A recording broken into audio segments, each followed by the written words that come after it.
What up, all you nerds and geeks? It's your boy Pat, aka the Varsity Geek, here with another video for you guys today, talking about some nerdy stuff going on in the industry. Now, a couple of days ago, Sony revealed its new PlayStation 5 console, showing us the look of it, the graphics, the specs, and some of the games that we can look forward to on the new system. And I just wanted to kind of, go over some of the things that we know so far. Now, the PlayStation 5 has a new futuristic kind of look with, a white theme, black accents, and blue lights. As with most consoles, you can probably expect there's going to be a couple of different looking versions of it.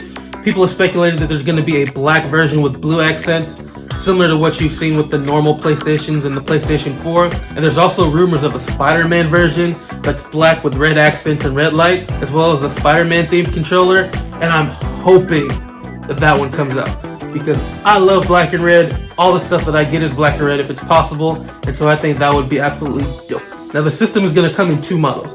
The standard version, which has a Blu-ray drive, and then you're going to have a digital-only version, which is a little bit slimmer because it does not need that Blu-ray drive in it. The digital version relies on downloads and streaming in order for you to play the games, so it's a little bit slimmer, a little smaller, doesn't have that Blu-ray drive in it. Now, the prices and the release date have not been given out yet, but we're expecting to see the system around holiday of this year. And there are also pre-orders available at $700, and calm down, I know you're saying that that's a really high price point, but that's just a placeholder number to get pre-orders in. It's not going to be $700. Sony learned their lesson when they tried to release the original PlayStation 3 at $600, and it wasn't selling great. So they know that they can't charge that much for it. It's not going to be $700, it's just a placeholder. It'll probably come in around the $500 range, something like that. So don't worry, $700 is not going to be the price point. And if it is, Sony's making a big mistake on that. Now, during Sony's stream, they dropped a bunch of gameplay demos and a bunch of tech demos, and I have to say that the graphics that they showed off look absolutely phenomenal. Every time that I think the graphics just can't get any better, somebody comes out with something, it just blows my mind. I mean, I was sitting there looking like, is that real? Are those real characters? Or am I just looking at a game? It's ridiculous what we're doing graphically with things right now. The games that we saw are looking like Outcast. So fresh, so clean, that you really can't tell what's real and what's not when you're looking at things that could possibly be in the real world. Now, the big game that was revealed was Spider-Man Miles Morales, which is set to drop with the system during the holidays. And if you played the original Spider-Man on PS4, you know how hype of an announcement this is.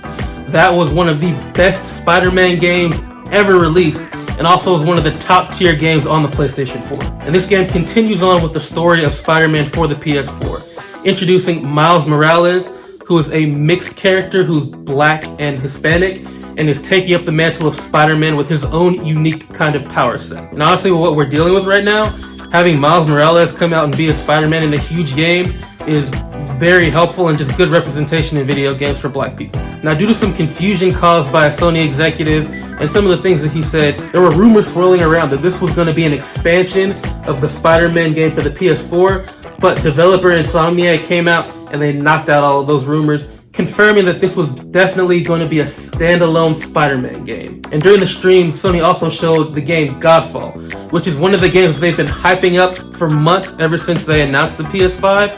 It's really been the game that they've used to show the PS5 graphics and just how great that they could be. And as I said earlier, the graphics for Godfall looked exceptional. The other games that they showed included Gran Turismo 7, a Demon's Souls remake, Ratchet & Clank A Rift Apart, and Horizon Forbidden West. And the slate of games that they announced has me super excited. I'm a big Ratchet & Clank fan. I love the series. I've played most of the games, so I'm always hyped to dive into a new Ratchet & Clank game. And Horizon Zero Dawn was one of my top favorite games that I played on the PS4. And it was highly reviewed. Everybody who played it loved it.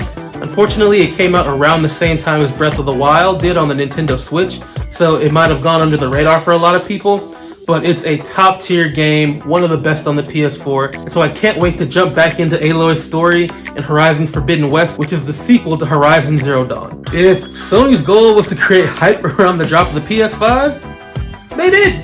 They did a really good job of it. Looking at all the stuff that they did, I was sold. And I'm sure I'm not the only one. From what I've heard, gamers all over the world are clamoring for more information on the system, more information on the games, the price point, when it's going to drop, what kind of different editions they're gonna have, all types of things. So Sony, hats off to you. You guys did a great job of getting us all hyped up. So as a longtime PlayStation fan, this is definitely something that I'm gonna try to pick up sooner rather than later when it comes out.